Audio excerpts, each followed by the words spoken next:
Hi, this is Paul, and this is a rough draft for Sunday, and we're looking at Daniel 3, famous story.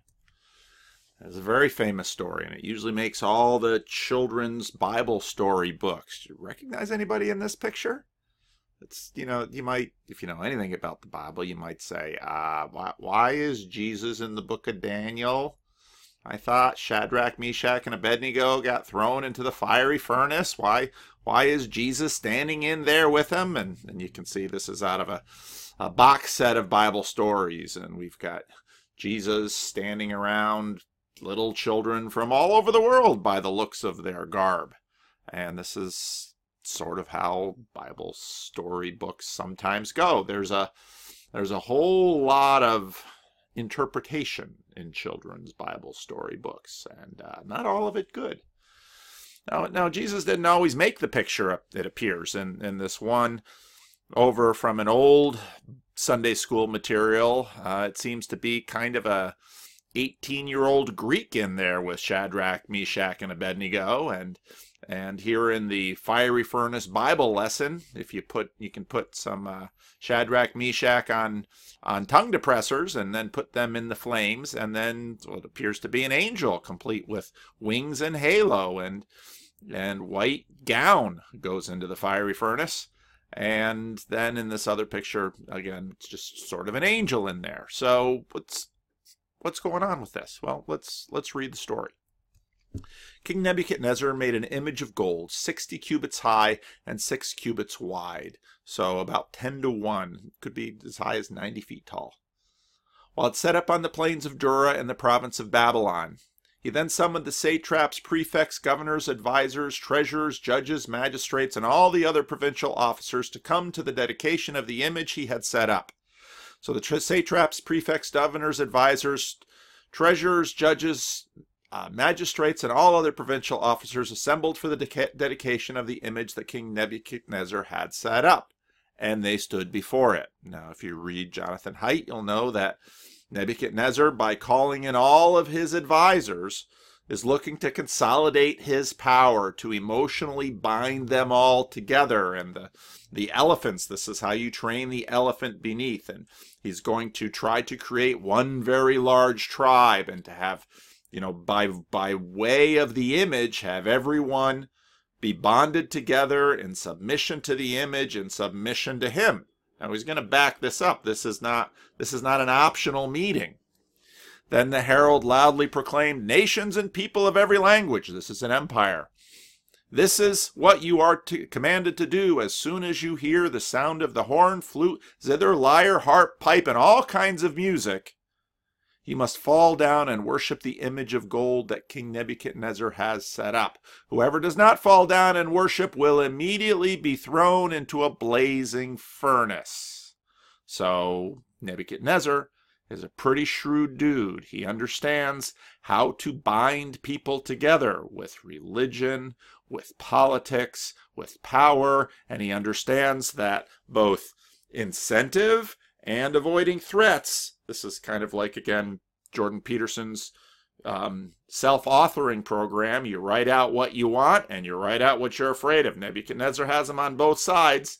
He's engaging all of this to consolidate his kingdom and make his people loyal to him and make them dedicated to him.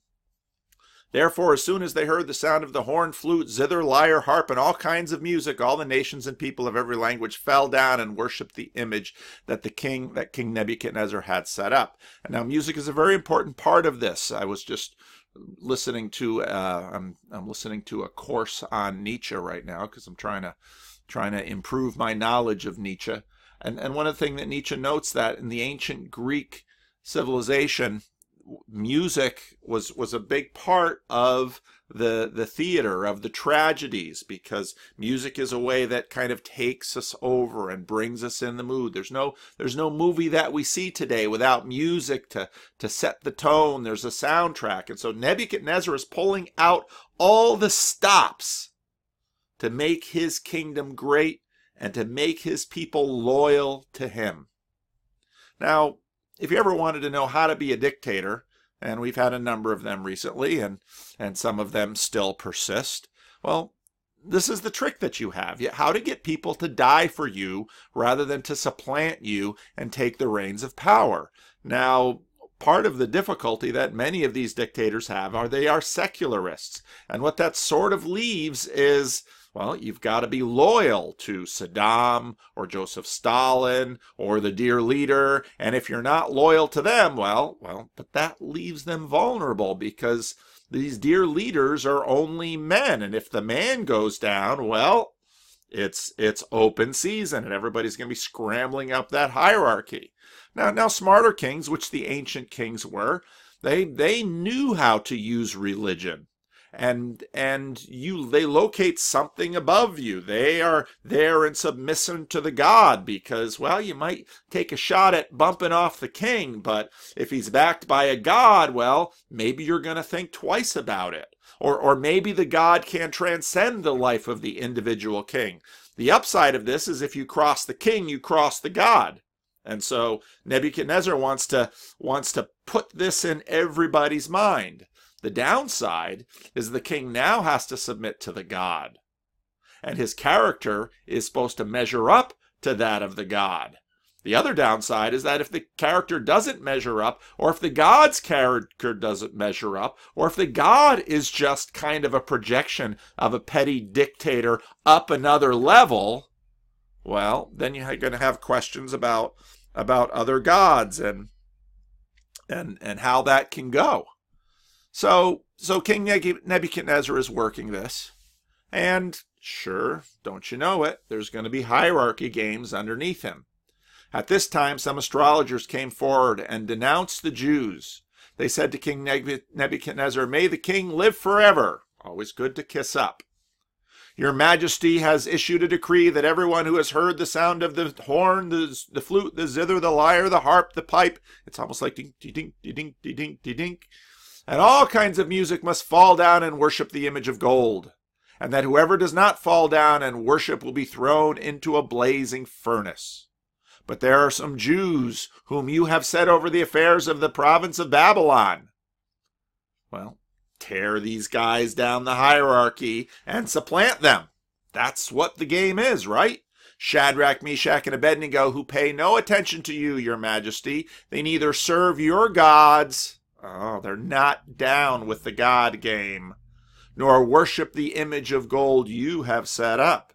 Because that image of gold, remember, gold doesn't corrupt, gold doesn't tarnish, gold blazes like the sun. This is all very archetypal. It's all very hierarchical. And these Jews are not playing the game. And if they don't play the game, out of the hierarchy they must go, and they ought to be crushed because such dissent cannot be tolerated. But pay attention that these are the astrologers. These are the people that are in competition with Shadrach, Meshach, and Abednego. And we don't know where Daniel is for this story, but they're in competition with them, and so they want to pull them down and supplant them.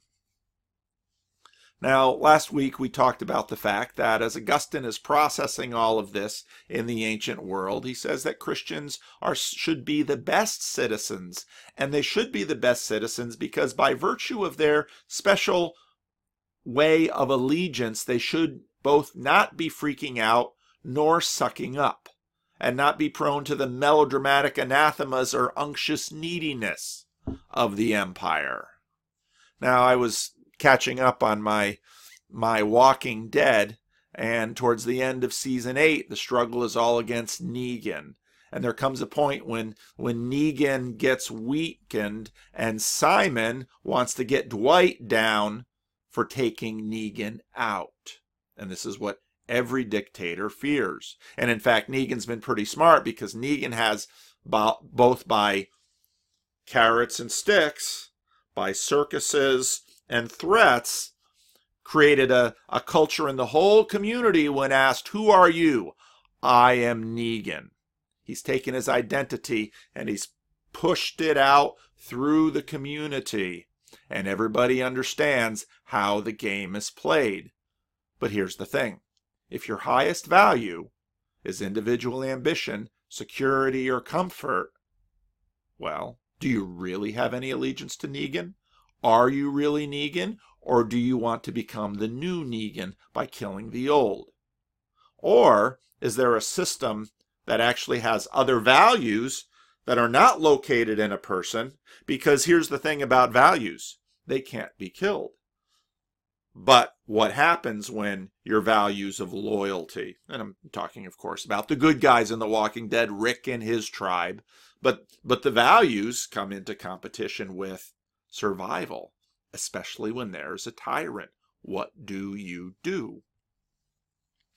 Well, furious with rage, Nebuchadnezzar summoned Shadrach, Meshach, and Abednego. So these men were brought before the king. And Nebuchadnezzar said to them, "Is it true, Shadrach, Meshach, and Abednego, that you do not serve my gods or worship the image of gold I have set up? Are you not within my hierarchy? Are you not playing the game with me? Now I'll give you a second chance. Now when you hear the sound of the horn, flute, zither, lyre, harp, pipe, and all kinds of music, if you are ready to fall down and worship the image I have made, very good. But if you do not worship it, you will be thrown immediately into a blazing furnace. Then what God will be able to rescue you from my hand?" Nebuchadnezzar plays the game very well. Shadrach, Meshach, and Abednego replied to him, "King Nebuchadnezzar." Now notice again the emotional labels. Nebuchadnezzar is furious, out of control, and you might ask, why is he so furious? Why is he so angry? Why is he so threatened? So why is that Nebuchadnezzar so angry, and why is he threatened? Because he seems to be in the driver's seat here.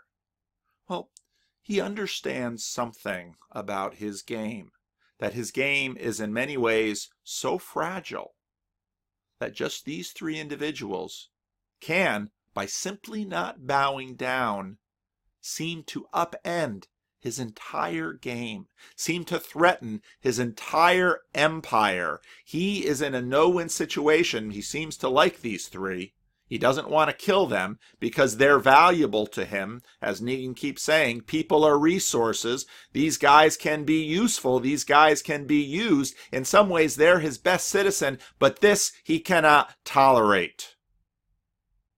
And his anger shows his vulnerability. Now these three, why are they so calm? Isn't it their life on the line? Shadrach, Meshach, and Abednego replied to the king, "King Nebuchadnezzar, we do not need to defend ourselves before you in this matter." Huh? Why? Shouldn't they be arguing for their life? This sounds like a certain man before Pilate a few centuries later, who will be refusing to argue for his life before someone who has the power to take it, he imagines. If we are thrown into the blazing furnace, the God we serve is able to deliver us from it, and he will deliver us from your majesty's hand. King, you are not at the top of the hierarchy. But even if he does not, and that is a real possibility, we want you to know, your majesty, we still speak to you with respect, that we will not serve your gods or worship the image of gold you have set up. How could it be that simply the words of these three men challenge the power of Babylon?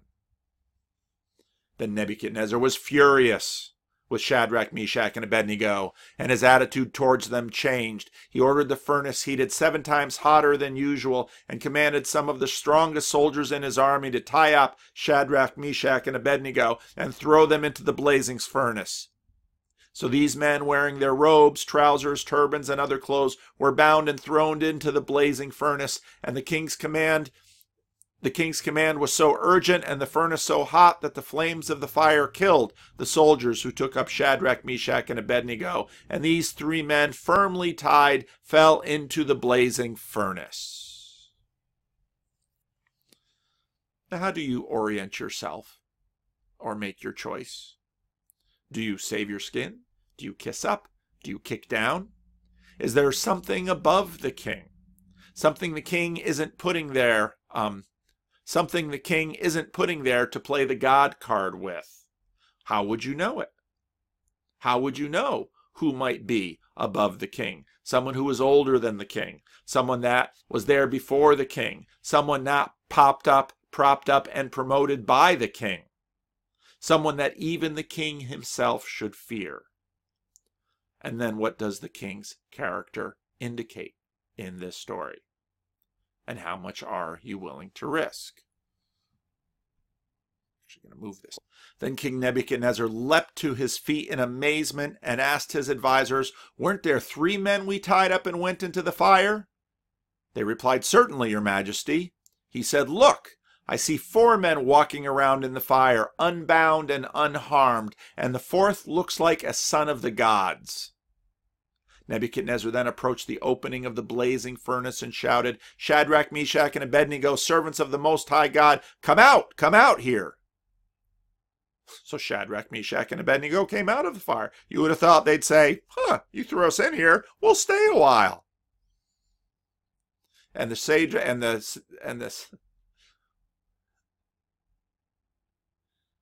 I'm trying to think of a there was a movie where it was a Gene Wilder movie where when he was sent to prison and he kept getting tortured by the warden, and every time the guards would come he would act like the torturing was the best thing, he was on the rack and it helped his back. And you can look up that movie. It's a hilarious movie. But that's kind of the thought here. So Shadrach, Meshach, and Abednego came out of the fire, and the satraps, prefects, governors, and royal advisors crowded around them. They saw that the fire had not harmed their bodies, nor was a hair on their heads singed. Their robes were not scorched, and there was no smell of fire on them. Now, here we get the guy who's the son of the gods, and actually this is kind of my problem with the putting Jesus in the fiery furnace, because of course they're not going to recognize Jesus, and part of the issue about Jesus' incarnation was that he didn't come down all looking like the son of the gods. That would have been a very different story. So why do some people put Jesus in there and other people clearly put an angel in there? Now the angel is revealed, and this is from a Tim Keller book, and he actually quotes it from Alec Moitner. The angel is revealed this is talking about the angel of the Lord in the Old Testament. The angel is revealed as a merciful accommodation or condescension of God, whereby the Lord can be present among a sinful people were he to go with them himself, his presence would consume them. He is that mode of deity whereby the holy God can keep company with sinners. There is only one other in the Bible who is both identical with and yet distinct from the Lord. One who, without abandoning the full essence and prerogatives of deity, is able to accommodate himself to the company of sinners. And that's Jesus. And so there's something going on here that in one hand, this is an ordeal, this is a trial, and the point of the trial is not lost on anyone there, that in an ordeal what you do is you test the validity of the situation. So really the challenge is, whose God is right? Is it the God of Israel, or is it the God of Nebuchadnezzar? And so they're working through that issue, and here the God of Shadrach, Meshach, and Abednego is vindicated, and we're about to see Nebuchadnezzar do a 180 and change sides immediately. But that's exactly what you'd expect a corrupt pagan emperor to do, because why on earth is he changing sides? He is just going where the power is going, because what he's really been looking out for all along is himself. Then Nebuchadnezzar said, "Praise be to the God of Shadrach, Meshach, and Abednego, who has sent his angels and rescued his servants. They trusted in him and defied the king's commands," yeah, your commands, "and were willing to give up their lives rather than serve or worship any god except their own God."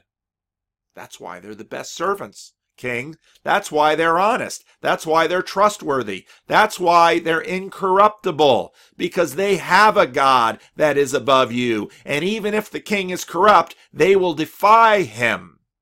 And this is why they can actually have community and not set up a puppet state. This is why they can actually build a civilization. This is why they can actually live together.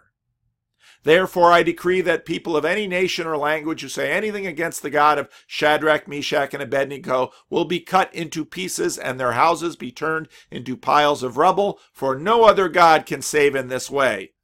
So Nebuchadnezzar wants in. What are we to think of his confession? What are we to think of his turning? Well, we'll see in the books. He wavers, he goes back and forth. Then the king promoted Shadrach, Meshach, and Abednego in the province of Babylon. So the scheme of the rival astrologers was thwarted. But the point of this story is not so much what the Sunday school books portray. The point is that God goes in the furnace for you. And that's why I think a little ham-fisted, a little clunky, these Sunday school books throw Jesus in there, which ought to be just completely confusing. The point they're trying to make is the Christian story. God goes in the furnace, and like what happens most of the time, the fires of the furnace consume. Moses meets a burning bush, and the bush is not consumed, and that is Israel. But Israel can't give up her sin. And so Jesus goes into the fire of God like every other sacrifice and is consumed. He becomes the sacrifice. Because what a sacrifice actually is the fire of God and the substitute going into the fire and being consumed. And that's what this story points to. Now, this makes our Sunday school stories because it's got a happy ending, and we don't want to traumatize our children. But as we grow up, we begin to learn, no, more often than not, there isn't a last-minute reprieve. But then the question is, what God can you trust? Is it the God that demands you to sacrifice for him? Or is it the God that sacrifices himself for you? Then, what shall we say in response to these things? If God is for us, who can be against us? He who did not spare his own son, but gave him up for us all, how will he not also, along with him, graciously give us all things? Who will bring any charge against those whom the Lord has chosen? It is God who justifies. Who then is the one who condemns? No one. Christ Jesus, who died, more than that, who was raised to life, is at the right hand of God and is also interceding for us. Who shall separate us from the love of Christ? Shall trouble, or hardship, or persecution, or famine, or nakedness, or danger, or sword? It is written, for your sake we face death all day long. We are considered as sheep to be slaughtered. No, in all these things we are more than conquerors through him who loved us. For I am convinced that neither death nor life, neither angels nor demons, neither the present nor the future, nor any powers, neither height nor depth, nor anything else in all creation will be able to separate us from the love of God that is in Christ Jesus our Lord. The one in the sacrifice, the one on the altar.